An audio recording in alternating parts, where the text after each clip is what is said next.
So our next speaker, Dr. Susan Orgill, New South Wales Department of Primary Industries. Susan's been there since 2005 and is currently a research officer in soil carbon. The field of research relates to improved organic carbon accumulation and storage, nutrient cycling in agricultural soil, and management practices that contribute to the increased economic and environmental outcomes for New South Wales. She completed her PhD through Charles Sturt University, in which she investigated the effect of perennial pasture management on carbon accumulation. Susan will talk about how we can keep carbon in the soils, the vulnerability of those carbon stocks, and the impacts of climate change. Thank you, Susan.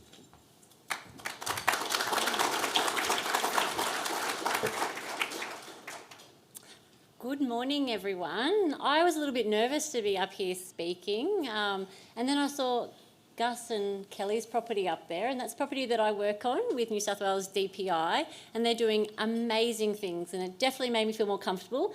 That, and that when I told my 6-year-old son this morning, I was a little bit nervous speaking in front of a lot of really important people. He's just like, hello, I'm singing in junior choir this morning in front of some year 6 students. And I'm like, okay, Xavier, yep, right, perspective. It's all about perspective. I'd rather be speaking with you guys than singing in junior choir, I can tell you that for sure. So the question, I guess, that my presentation will be addressing is, if soil organic carbon increases, will it stay in the soil? And there's 3 key components that I want to talk about, following on from Fran and Dan and Liz's presentations this morning. And that's around permanence and permanent forms of carbon in the soil, the vulnerability to loss, so what makes soil organic carbon vulnerable to loss from the soil, and also the impact of climate change on those soil organic carbon stocks and flows. But to begin with, I'd like to recap on what we've heard about this morning. And this sets the scene for when we're talking about permanence with regards to soil organic carbon. And that's around the flows of soil organic carbon around the landscape. So it's not just about stocks, but it's also about flows, and that's what we've heard. So we know that carbon enters the soil through this process of photosynthesis, this billions of years old technology that we're still using. It's pretty tried and tested, and it works. And we have this accumulation of organic matter from above ground sources and below ground sources. When that's in the soil, we refer to it as soil organic matter. Once it's in the soil, there's various pathways that organic matter can take. So it can be protected within aggregates, so soil crumbs, so that's protected from decomposition. That aggregate might be located deep in the soil profile, so it could stay there for even longer, even though we might take that soil sample out of the field, back to a lab, crush it up, sieve it, analyse it and say it was labile. If it's protected within the soil structure, in the soil profile, under perennial pasture, we know that its residence time can increase. We've also got chemically protected organic matter, either through its nature itself, so in char or in humus that we've heard about, or through its association with clay particles. And then we've got the really important driving force of microbes in our soil as well. So the microscopic livestock, which play an essential role in agricultural production and environmental health. But this is a flow of carbon around the landscape. So we've also got carbon dioxide leaving the soil. So it can leave through soil and plant respiration, and it can be removed from the soil in terms of soil erosion. So the carbon that's associated with soil particles can leave that site as well. So if I was me, and I frequently am, there's 3 key things that we could focus on here. We've got permanence in the soil. Can we influence the fraction of carbon that's accumulating in the soil? Can we maintain a higher level of organic matter supply to the soil so we have a permanent shift or increase to the carbon flow into the soil? So we're influencing the top arrow there. And can we actually protect the carbon from some of this loss? So reduce soil erosion and protect carbon in the soil and alter that decomposition process. So let's start on this journey together. The first thing I want to talk about is increasing the different fractions of soil organic carbon. What we've heard about this morning is that the most sensitive fraction of carbon to land management is that labile or particulate fraction. So it's most sensitive to management change, and we've also heard that it's the tastiest part to the microbes as well. It's the fraction that builds most rapidly, but it can also decline very rapidly as well. So if we use this example here from Jeff Baldock's team at CSIRO, it's looking at a simulated example of a wheat fallow rotation, and it gets changed at about 33 years, you can see, to a permanent pasture. So if we first of all focus on the top black line, we can see under the wheat fallow rotation, we have this steady decline, and that's consistent to what we've heard from Fran and Dan this morning. Now that decline happens in the total organic carbon, and it can also happen in the fractions as well. If we look at the green line, we can see that's the particulate, the tasty organic matter. It declined most rapidly and within about 5 years. Once we return to permanent perennial pasture, we can see that it's the fraction that responds most rapidly, and you get this quick exponential increase for about 5 to 10 years in that particulate organic matter fraction. Humus, which is the more stable fraction of carbon, however, you can see increases at a slower rate. So we know that the fractions of carbon are important, but what I take away from this is we also know that management's important. So management is that lever that we can actually pull in this example. If we think about pulling one of those levers, to use that term, something we can focus on is humus. So we've learned this morning that humus, the more stable form of organic matter in the soil, is made up of microbial detritus, and it's nutrient rich. And that's why it's so important for agricultural production and environmental health. We also heard that microbes, they use carbon as energy, but they also need nutrients as well. So instead of referring to carbon here, in this sense, it's really important that we talk about soil organic matter and the humic fraction of soil organic matter, because it requires nutrients as well. With our residues that go into the soil with our management, be it a crop or a pasture, generally they're quite carbon rich. So the microbes need to use nutrients, and sometimes this is where we'll hit a nutrient wall. So the accumulation of humus might be limited by the amount of nutrients that are in the soil. But the amount of nutrients that are in the soil is something that we can manage, right? So if we want to increase humus, that stable fraction of organic carbon, we can think about how we can influence the nutrition of soil and build on that carbon use efficiency that we've heard about this morning. Another way that we could look at influencing the stable fraction of soil organic carbon is by bringing stable products to the soil. And an example of that is biochar, but it could also be stable compost or other products like that. So biochar is fine-grained charcoal products, and it's produced under a low or a no oxygen environment. The beauty of it is you get energy and you get a soil amendment, and that soil amendment is carbon rich. And so in this graphical abstract here, it's like graphic, expected to be a little bit scary, but it's exciting. Okay, so what we can see is if we have residues being returned to the soil, while it's very beneficial for soil microbes, we might have no net change in soil organic carbon, and that's consistent with some of the data that was being provided this morning. However, if we add the same weight of carbon to the soil in terms of biochar, which is very stable, and its degree of stability depends on the intensity of pyrolysis that it's been through, makes it more resilient to decomposition or degradation.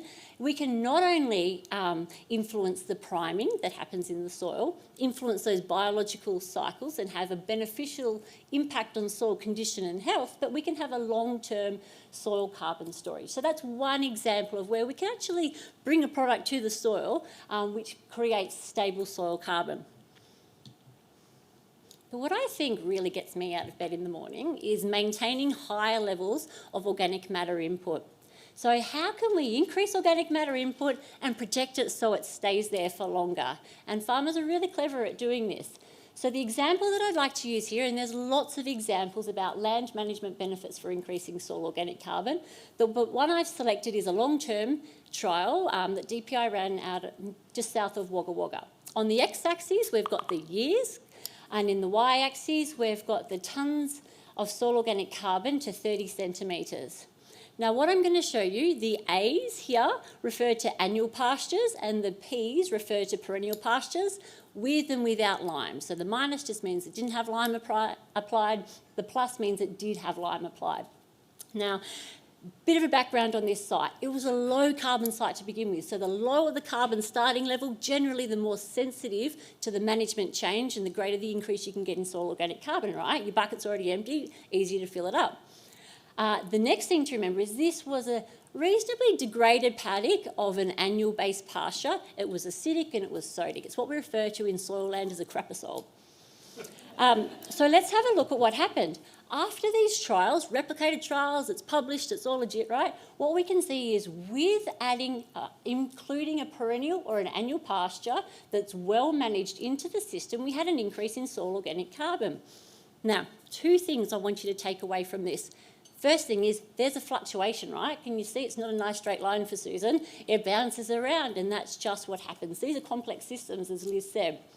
The next thing that I think is really important to note, I keep going to point at that one, but you guys are looking up here, so if I point up there, that's not going to make a difference, is if we kind of say the millennium droughts from around 2000 onwards, what happened to soil organic carbon levels? Have a look, have a think, it's a lot to take in because it's a steep curve. They still kept increasing, right? Because we had, maybe the organic matter supply was limited because it's a rain-limited environment, but we had protection mechanisms there to maintain that enhanced carbon sequestration, which was really important. So when we average out the sequestration rates over the life of the trial, it was about 0.5 tonne per hectare per year. Significant. So now let's think about vulnerability to loss. So we go, right, we can increase permanent carbon, we have land management strategies in our toolbox to have that, maintain those higher levels of organic matter input. Now let's think about what makes that carbon vulnerable to loss. What can we do? What are the levers we can pull to influence that? So we've heard this morning that decomposition is a factor of management, microbes and the type of microbes, the type of organic matter, how tasty it is. We all eat the biscuits first, not the lectin, right? Agreed on that? Although I did see a bite mark, I thought. Anyway, the soil's capacity to accumulate and protect carbon and the environment in which we live. So everyone who knows me knows what I'm about to do. Very quietly, I'd like everyone to stand up because we're going to do something because we're sitting down for a whole day. So everyone stand up. And I would like to welcome you to our soil environment, okay? This is our soil. We've even got fungal hyphae hanging off the roof here, right? So for those of you who know what it looks very much like that. Okay, so within our soil environment, we have a range of particles, and we've been talking a lot about soil texture and clay. But basically, within our soil environment, we have particles of different sizes. And the soil scientists, we refer to that as soil texture. And it's the proportion of silt, sand and clay. So look around the room and we've got people of all different shapes and sizes. We're not judging, we're just look around, yeah? All different shapes and sizes. This is our soil texture, okay? This is the proportion that we're dealing with. This is really hard to influence. In South Australia, they add clay and do stuff like that. But up here, we don't. So this is what we've got to work with, and this is our soil texture. Now, if you can't influence that, what we can influence is our soil structure. Okay, so with the same amount of people in the room, I want you to, in a very COVID-safe way, get a little bit closer to your neighbour, okay? A little bit closer. So, we have the same amount of COVID-safe spaces. No talking, no. Soil particles don't talk. I forgot to mention that part. Okay, so what we can see is same amount of particles. What we've changed is the structure of the soil. This is what land management can change. Okay, so if I'm a plant root now, or if I'm a microbe hanging out with Dan, now we've got microbes and plant roots which can move through the soil and they can access water and nutrients, and that's good for, and air, and that's really good for production. It's good also for accumulating that root biomass, which is important for building humus and particularly organic carbon. Okay, so the next thing I want you to do, we've got our good soil structure. This is our soil environment. If you have a C for carbon in your name, if it's your first name, your middle name, or your last name, I want you to put your hand up. All right? So these are now our carbon-based molecules in the soil, okay? Now, if we want to protect these people with their hands up, they can either be hanging out in the soil not protected, which means that they're going to be vulnerable to predation by those microbes, We could have them associated with clays in the soil. Okay, so we have these organo-mineral associations which protect organic matter. We can't really influence that, I said. What we could do is we could include them, but we're not going to, no hugging, right? No hugging. We could include them within our soil structure to protect them. Okay, land management, keep your hands up. Land management, yeah. This is good for your circulation as well. And we're breathing out carbon dioxide, so the plants are thanking us, atmosphere less so. Okay, so land management can influence protection. This is important for permanence. Now, I want you to put both hands up if you eat food, wear clothes, and breathe air. Okay? You're all part of the solution, and I wonder if I'm the first person in the National Press Club to make everyone put their hands up. All right. Okay, so the factors that we've just spoken about are also the factors that influence productivity, right? So it's a win-win. So while we've got these challenges and complexities, I want you to be thinking about what we can actually influence and what those levers are. We know that soil loss via erosion is a major issue. So if we look at this global representation here the colour and the intensity of that colour represent the magnitude of loss. So within Australia, this is the global representation, within Australia we can see that annually in our kind of lower rainfall areas, we've got a loss of carbon from about 1 to 10 kilos per hectare per year of carbon based on these estimates here. So that's determined by things like ground cover, soil moisture, the amount of carbon in the soil, so the enrichment ratio, so how much carbon is there to be lost. So this could be quite alarming. But then it can also be a role that we can play, right? Through land management, and these are some examples taken from Western New South Wales, where land management can promote that cover. So if we've got carbon being lost, so therefore it is less permanent, it's being removed from the system, we can have an avoided loss of soil organic carbon through promotion of practices which keep a cap on the soil. Now that cap on the soil is also the same thing, the plants, which put carbon into the soil.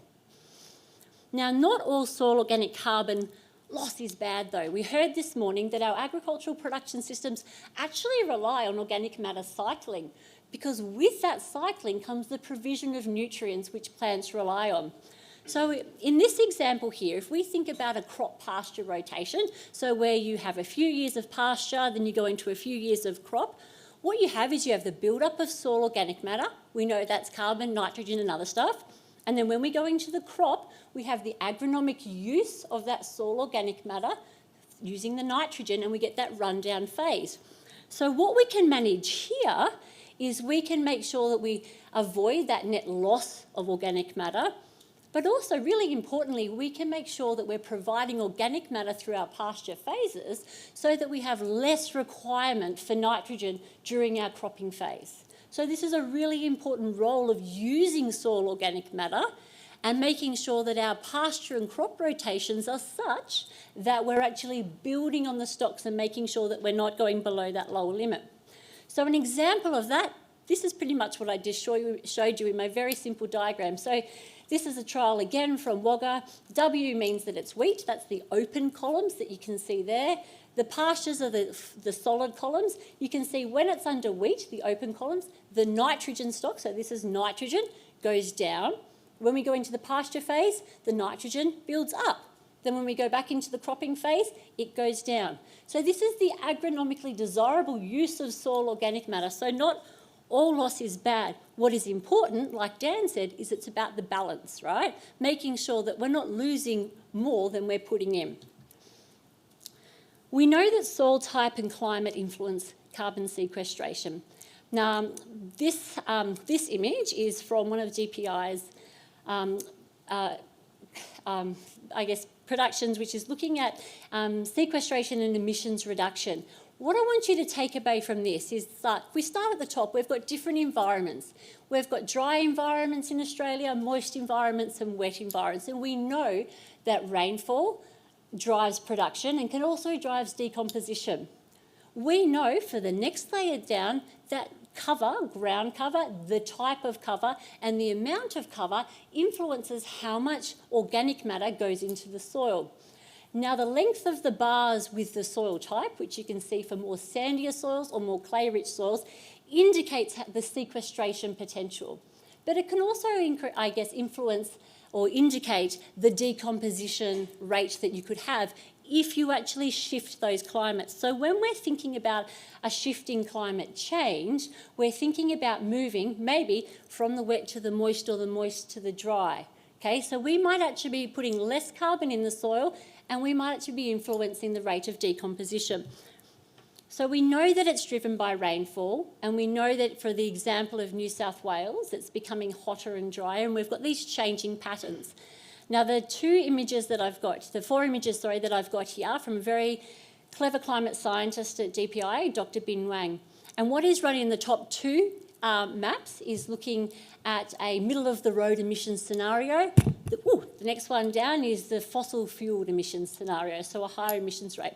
And we're looking at the change in soil organic carbon stocks, so tonnes of carbon per hectare to 30 centimetres under these different scenarios at 2050 and 2090. So the more intense the colour, the more yellow or the red, the greater the loss. So we could use these maps, and we can see from these maps that really in those hot, wet environments of the north coast or in those cool alpine environments, that's where we might be seeing the greatest change. We can use these maps strategically to target where resources and decisions and practice change can happen. So to sum up for my last couple of slides, I've got some quotes. I went to some producers that I work with who I greatly admire, and they're innovative and they're the boots on the ground. And I said, how do we keep carbon in the soil? Why would you actually do it? So while you guys read those quotes, and I've got one more slide after that of quotes, I'd like to recap. So we know that we can sequester carbon in the soil, and we know that permanence can be an issue. Okay, so there's these challenges. But we also know that climate change is a critical issue, and we have to act now. Part of solving that critical issue is taking the complexities and the challenges that we know about this system, but also working with producers to come up with some of those solutions. When we look at what some of those solutions might be, we've got some really big levers to pull to make carbon stay in soil, to make those increases more permanent. And you've read some of the quotes, but I'd like to end my presentation by inviting David Marsh who's a producer from Burrawa, to say in his words why we should keep carbon in the soil. Thanks, Suze. I'm just going to tell you a 1-minute summary of what I've been up to for the last 22 years. 22 years ago, we had a philosophical change of heart. We moved away from the economic relationship we were having with the landscape, did some training and started making holistic decisions. And in the last 22 years, 12 of those years have been below average rainfall years. And during those dry years, we have never lost ground cover because of our management. We've been matching our livestock to the grass. We haven't suffered any erosion either from wind or water. We haven't spent any money feeding livestock. And we haven't sought any assistance from the government. And yet the government's not knocking on our door to ask us how they could invest in this sort of agriculture. Our management always allows the inherent capacity of ecosystems to be more diverse over time, and it allows that to happen because of the recovery we allow for our pastures. Diversity is absolutely key for us, and it's increasing on our farm with management. So this is what we're trying to create, is a true profit. That is increasing natural capital over time, including organic carbon, an economic profit, which we need, and people with improving health and well-being. I'd like to dispel the myth that a barrier to adoption of this type of agriculture away from conventional agriculture, it's been put out there that the barrier to this is the high cost of transition, and that is absolutely the opposite to what it is. So I see myself now as an observer of the landscape healing itself. It's becoming more diverse because that's been the trend of evolution since life began. The trend of evolution has been to elaborate and diversify biota.